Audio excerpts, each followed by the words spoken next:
Okay, welcome to another episode of I'm a Black Woman. Yes, I Matter. Thank you, everyone who has joined us today. I am so excited to have Wendy T. Cowan here with me.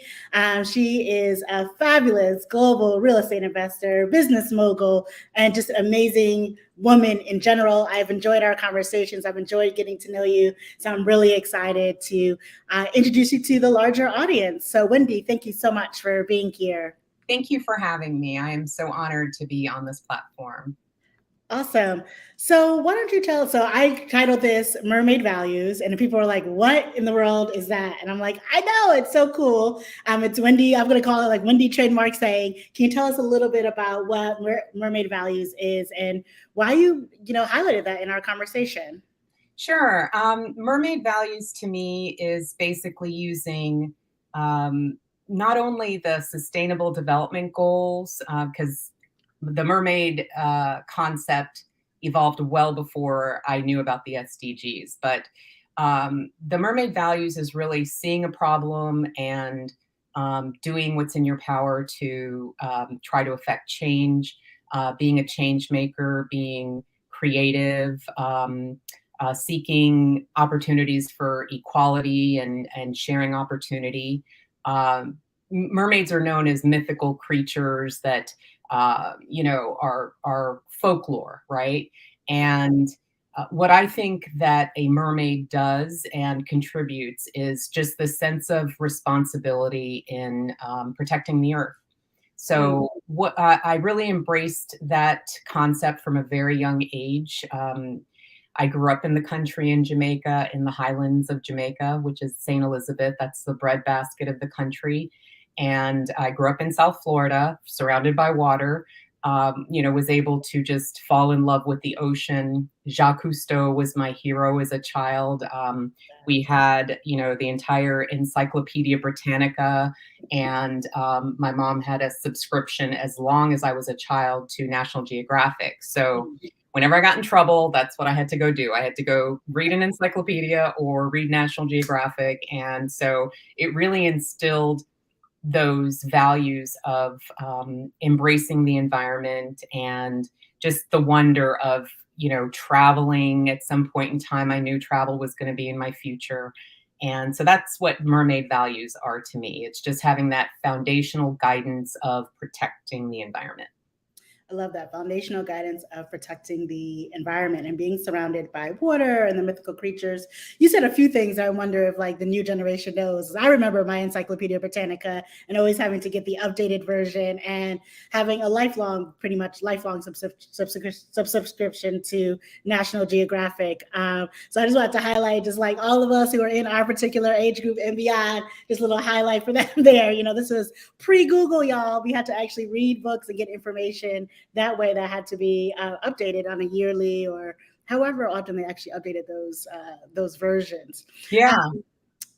So, and then just one thing, you mentioned an acronym. I don't know if everyone knows what that acronym is, SDG. Can you just tell us a little bit more about what that is? Sure. So the United Nations has put together a group of goals called the Sustainable Development Goals. And I encourage everyone to get familiar with that from the standpoint that it's just a great compass for not only living your life, but also how businesses can really navigate the waters of growth and moving towards an ideal of these goals.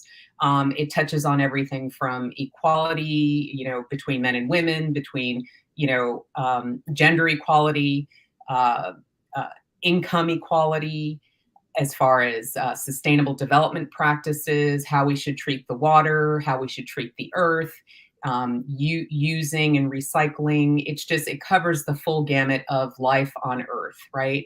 And, everybody has their opinion one way or the other about the UN, but the goals themselves to me are a really true guideline that we really should embrace. If you go to my LinkedIn, one of my little quotes is, "Do you know your SDGs?" And people are like, "What's that?" So if you don't know it, you really should. And especially if you're in the real estate field, like I'm a real estate practitioner locally and globally, I really embrace the SDGs as to how I found my tribe, if you will. So let's talk about a little bit about the real estate and how you inform using SDG. We're here in Florida, and there's definitely a sense that the real estate market is making it hard for people to live quality lifestyles, or the idea that things are becoming quite overpriced, and that we have investors who may not be going with the same SDG framework that you just mentioned. How are you finding that within the real estate industry, and how are you advocating for more realtors in this space to really embrace their,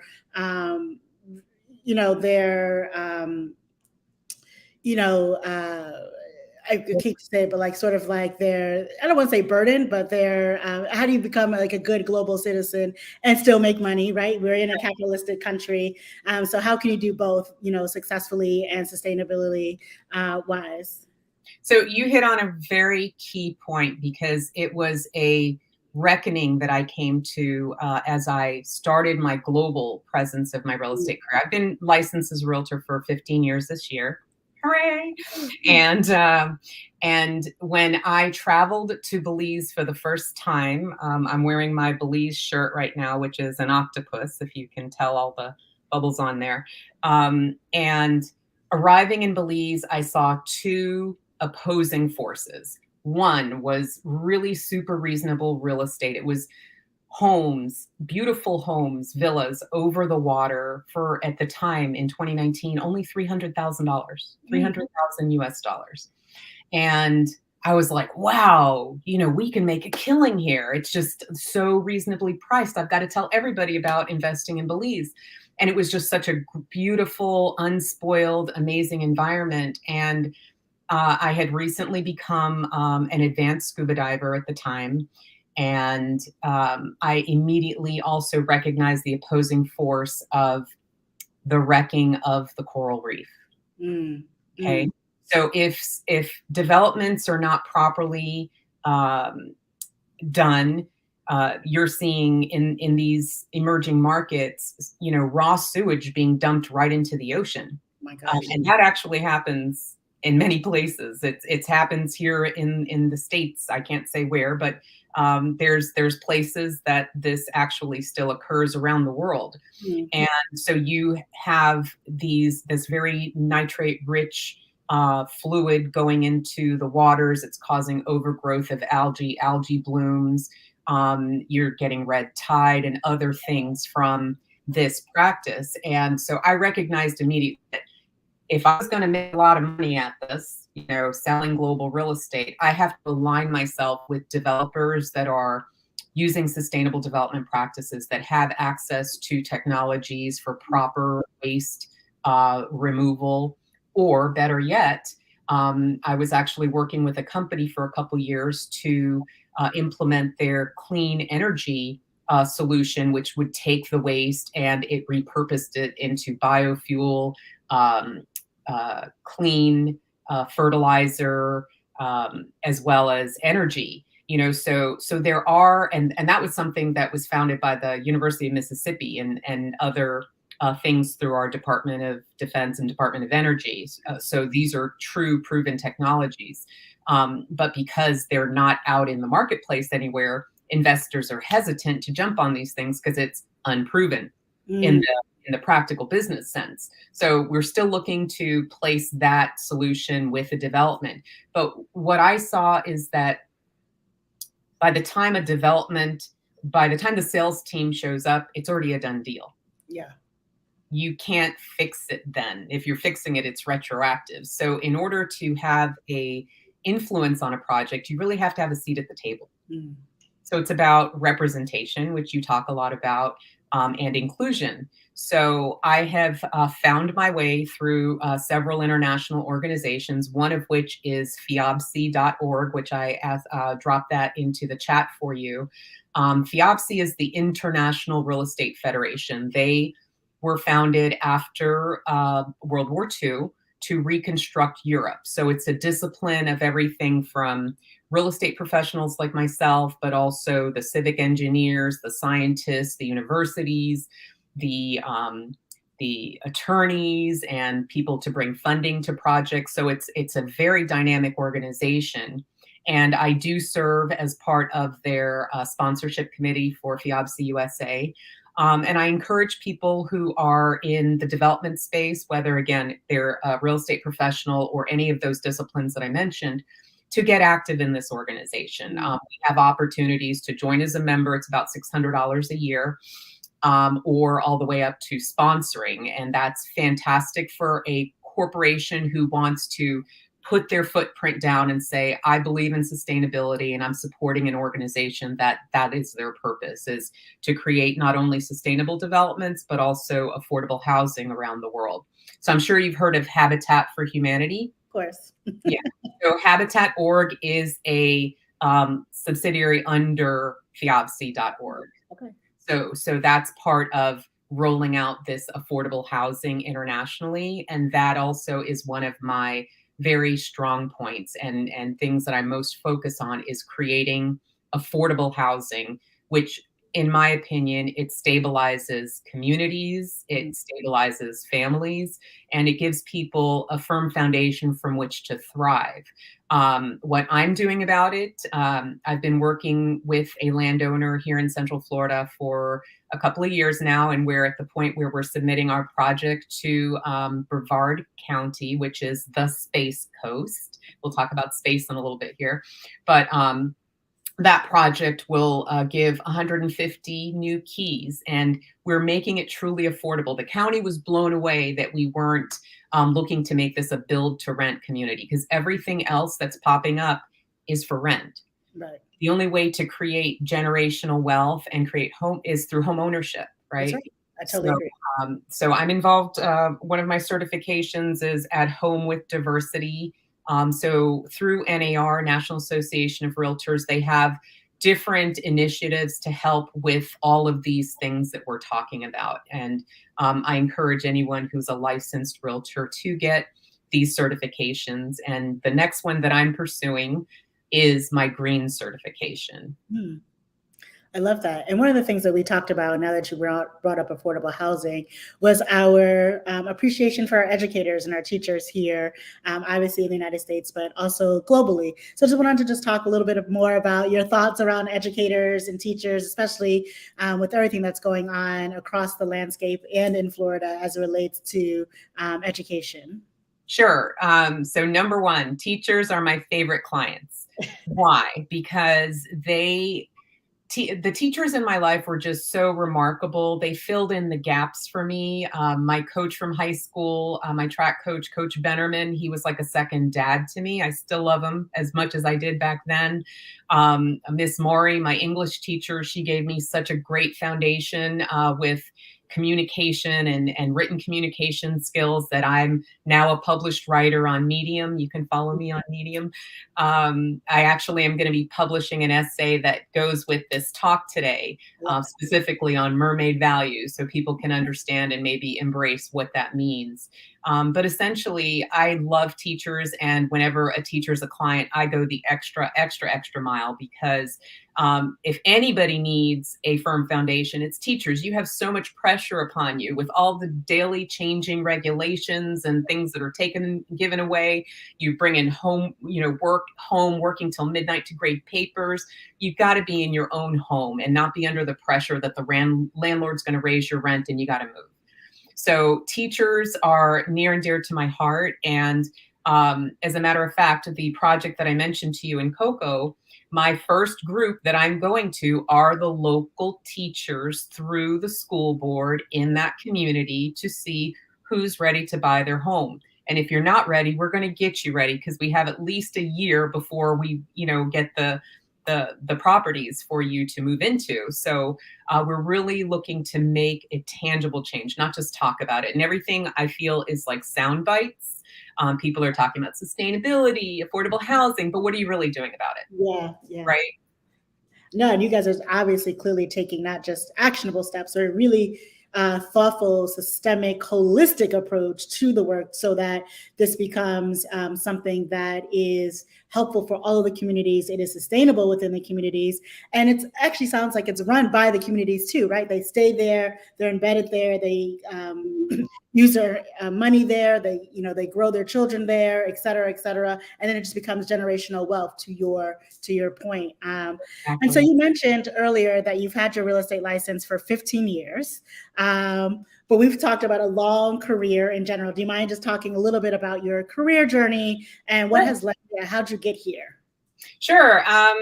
So let's go back to high school. I was in the marine science honors program. I thought it was going to be about dolphins, and it's very technical, way technical, but it gave me a good foundation to know that this was something that, I really wanted to embrace.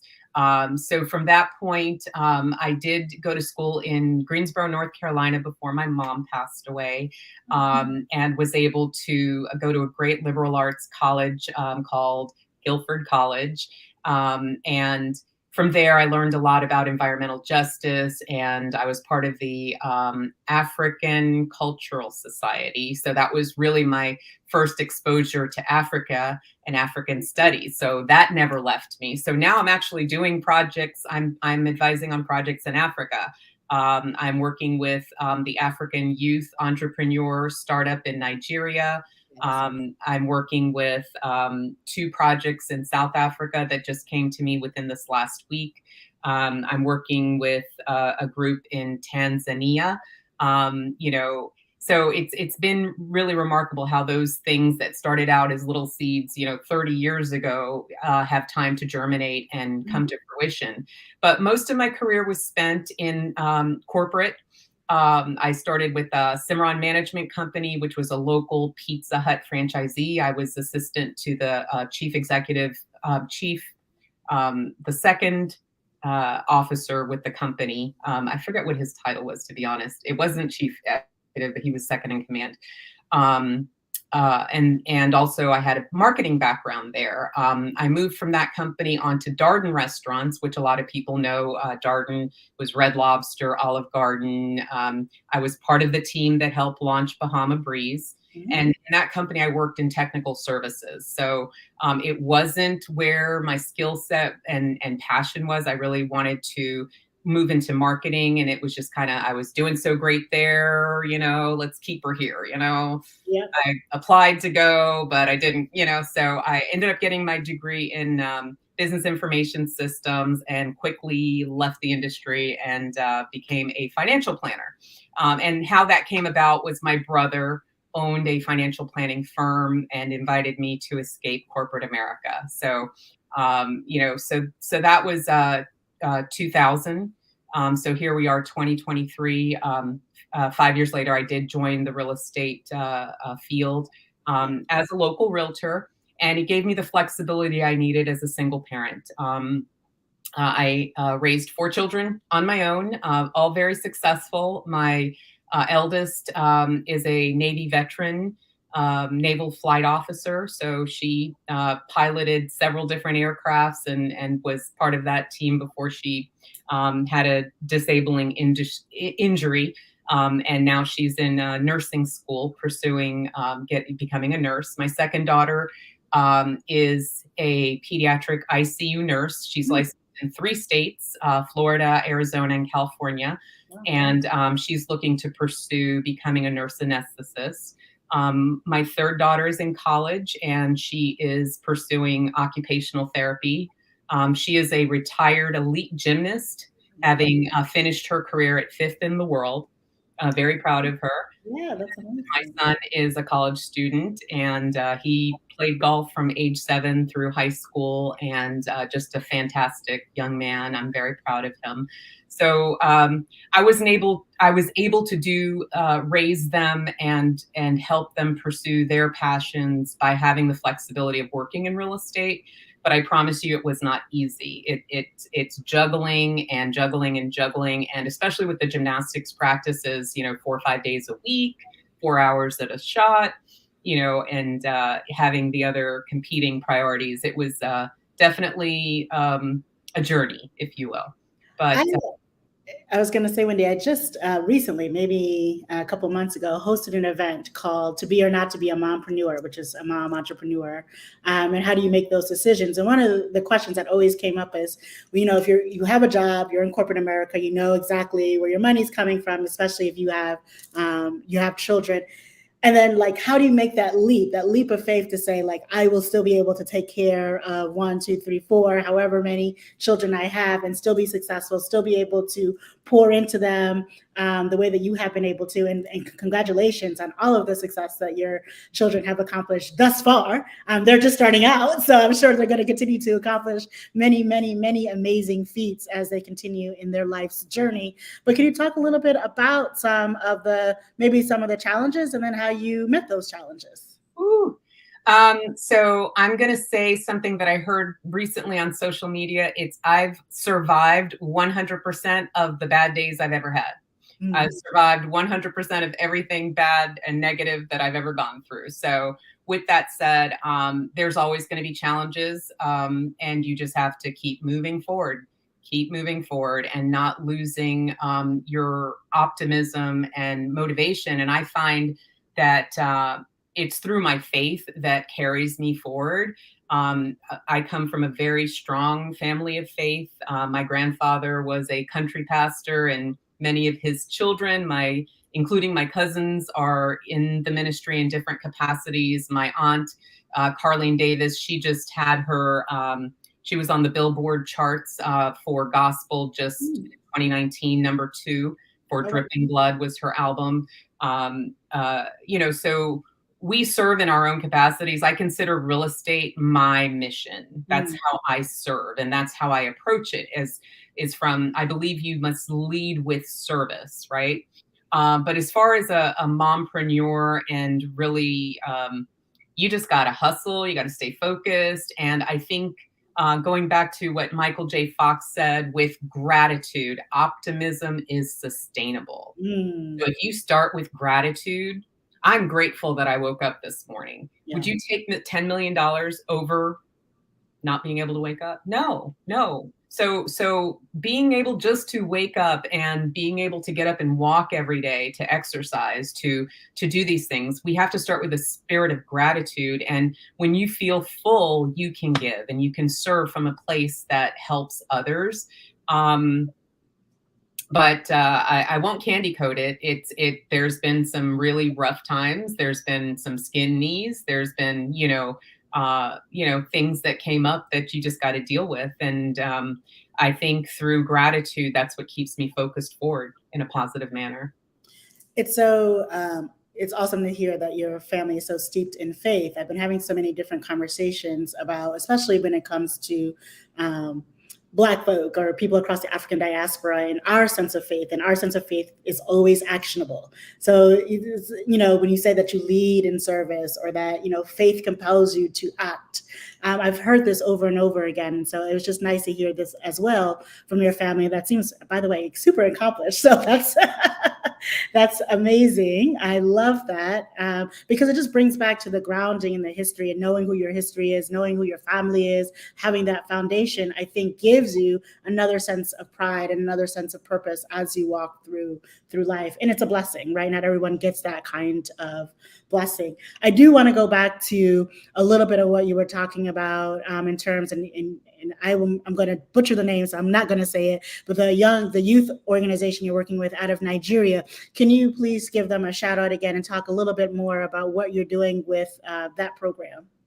Yeah, so that's actually a very new relationship, just a few weeks actually. So I really can't give you too much there, other than maybe their website. But they are a tech incubator in Nigeria, and they have 10 locations. And I really do want to connect them with the founders' live ecosystem and community, because there's a lot of synergy there. But they're in the process of building their first campus, and it's this beautiful octagonal building, and it's where you can actually stay there. It has all the Wi-Fi connectivity and all the resources a young entrepreneur in the emerging technology space needs to have those support systems around them for success. Because, in Africa, there's not always consistent utility. And again, with internet, so it's giving them the ability to compete on the national stage. And I actually am a member of a startup group in Orlando called OMG Labs. If you want to put that into the chat, it's omglabs.pro. And that group, former name is Orlando Game Space. So it's a group of tech entrepreneurs that are developers, augmented reality, virtual reality, and they integrate with the local space industry. They do game jams regularly, which brings projects to the armed forces, to the healthcare industry, and to the local business industry. So they are recognized by the city of Orlando. And I'm the oddball in the room. Everybody else there is a programmer in that space. I'm the realtor in the room. So, again, looking to help them achieve their first home.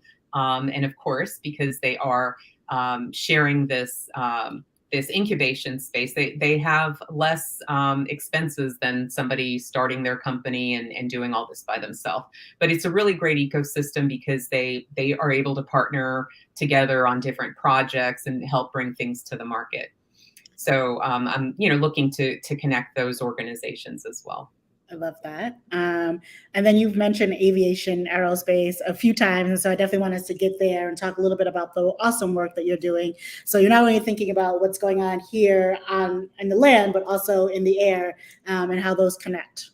Sure. So one thing to consider is with emerging markets and new development, it typically, the roads to get from here to there are very rough and primitive, and you have to construct all these highways. So I actually was a team leader for an initiative called Invest in Dubai, appointed through the Dubai Land Department. The International Property Show was the event that we were bringing a delegation to. This was in 2022. And I had, as a team leader, you could create your own delegation. And I made mine focused on leadership in sustainability. So I brought a completely different group of people than everybody else. So I had a scientist.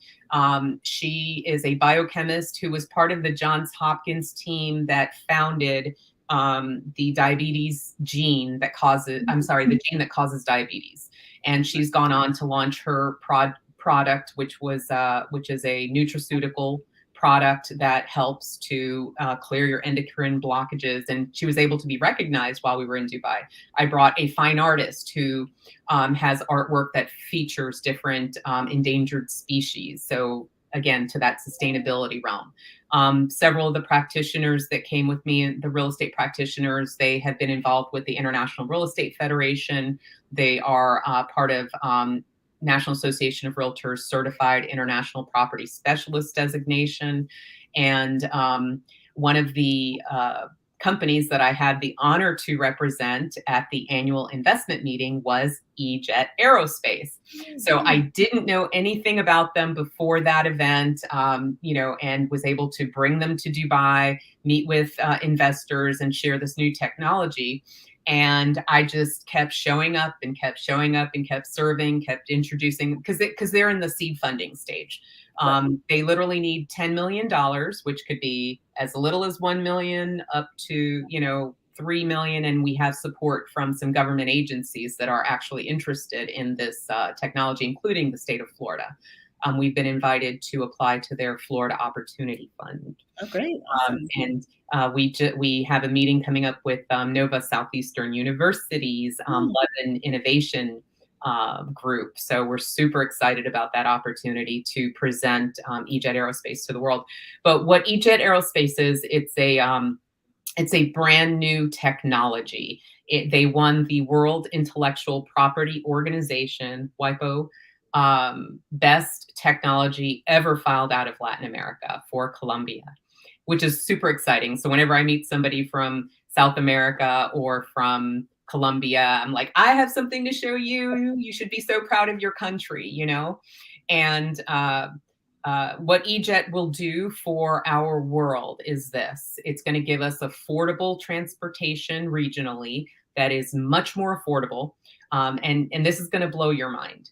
$38 per person is the cost of using EJet to go from Miami to Tallahassee, and you can be back for dinner. Love it. I So can't wait.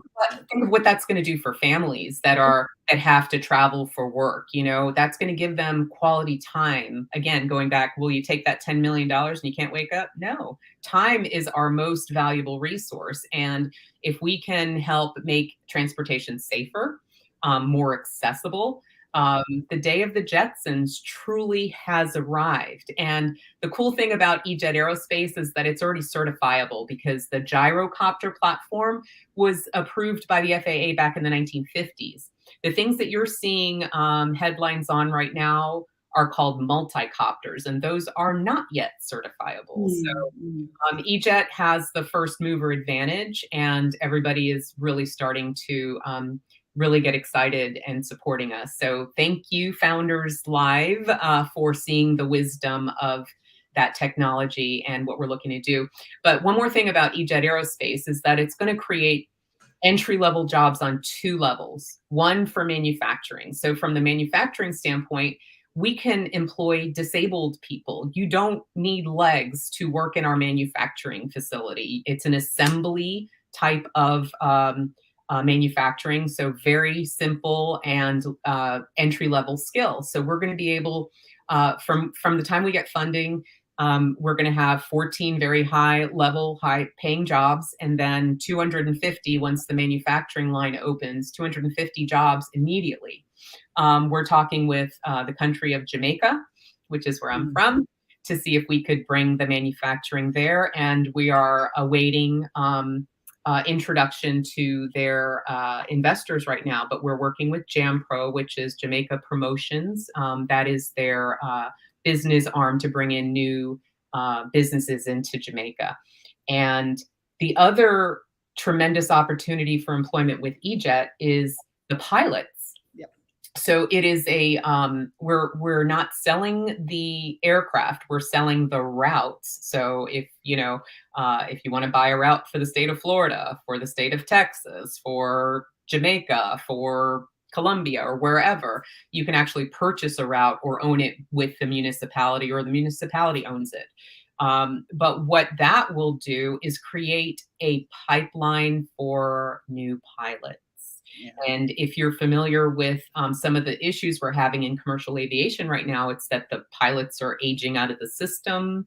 They've extended the retirement age. I don't know if that's a good thing, but essentially we have a tremendous worldwide shortage of commercial pilots. Yeah. So EJet Aerospace is going to create a sustainable pipeline of entry-level piloting, because to get certified for the EJet, it's going to be about $4,500, $4,100 US. Whereas to get certified for fixed wing aviation and helicopters, you're talking $30,000 to $50,000. So it's a very low barrier of entry because it's such a safe platform. It doesn't plummet from the sky like a helicopter would. It glides to a safe landing.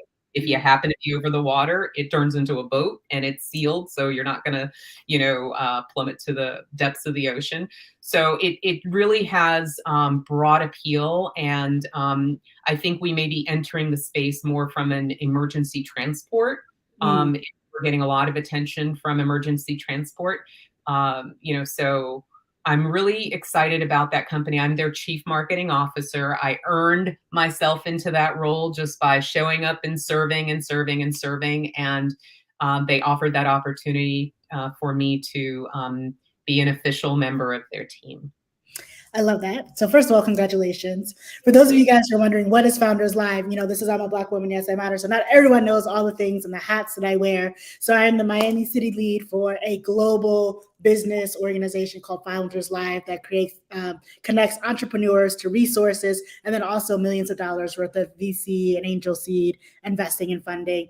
And EJet was one of our Miami champions because everyone understands the importance of this technology, not just from just a consumer standpoint, because, I hate traffic and I'm like, we need better public transportation. So this is amazing just from that standpoint, but also the standpoint of being able to give back to the economy and help people get jobs. And I think that that's extremely clear.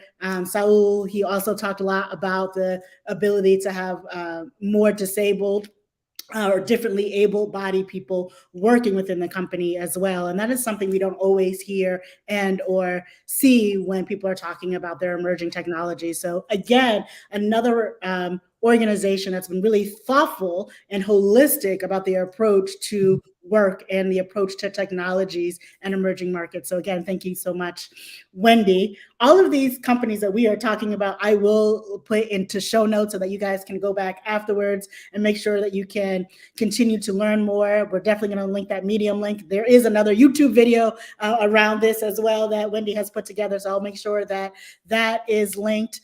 We are a little bit over time, but there are just a couple of other things I wanted to talk about that I thought were fascinating when you and I first chatted, and it was about Jamaica especially, and why this particular, if they were willing to do the manufacture, I believe so, the manufacturing, the jobs in Jamaica, why that'd be so important, because I believe Jamaica is a huge port country. A lot of people don't know the history here. We don't know a lot of the rich history of the Caribbean and African diasporic countries. So can you just talk a little bit about that?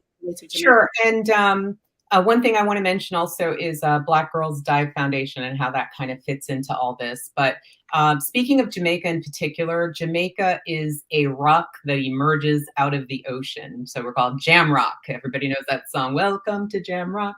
Yeah. But essentially, we have the deepest port in the Atlantic. Of all the ports, Jamaica has the deepest port. And the Panama Canal was widened to accommodate the ships that now can go to Jamaica, which are the mega ships. A mega ship is 5 ships in one. Mm-hmm. So that makes water transit more sustainable because it's 1 ship versus 5. But essentially, you can take that 5 ships in one, break it down. You have a shipment goes to Canada, to United States, to Central America, South America, and the Caribbean in 1 ship. So leveraging the from the logistics standpoint, and then the E-Jet through one stop can be in Florida. So it really opens up transportation on a different level and makes it affordable to the masses. That's the key thing here. This is not elite transportation. It certainly can be because it's a fantastic, luxurious, product. But in reality, we're making it affordable to the masses. I love that. And then you wanted to talk about the Black Girls Dive Foundation. Yes.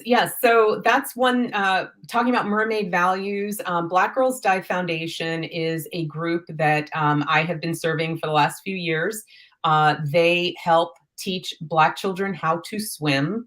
And as you move up in the organization, there's opportunity for those young women to become scuba divers. Mm-hmm. So they take the STEM concept and expand it to streams. Do you want to hear what streams mean?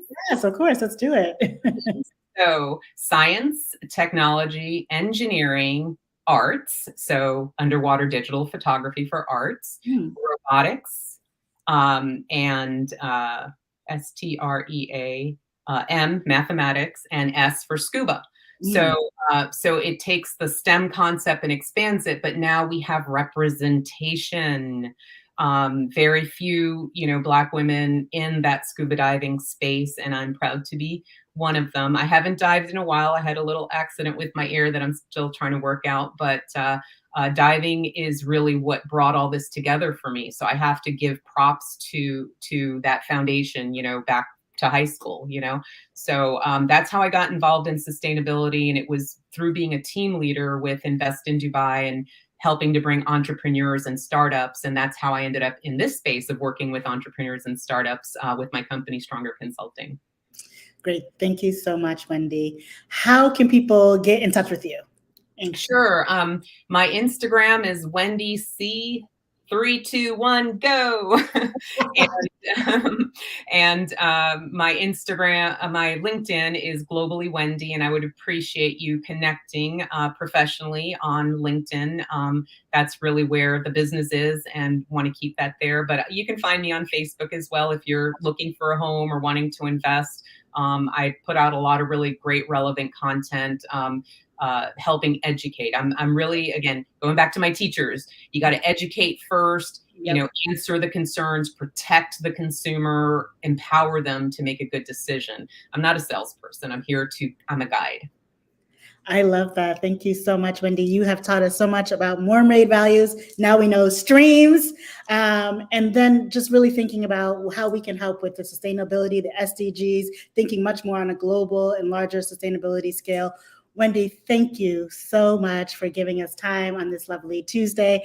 Everyone, I will make sure to connect all the show notes as soon as we get off, and then we will continue to hopefully deep dive into this conversation. Thank you to everyone who joined us. And remember that we are live on Tuesdays. I'm a Black woman. Yes, I matter. Take care. Thank you so much.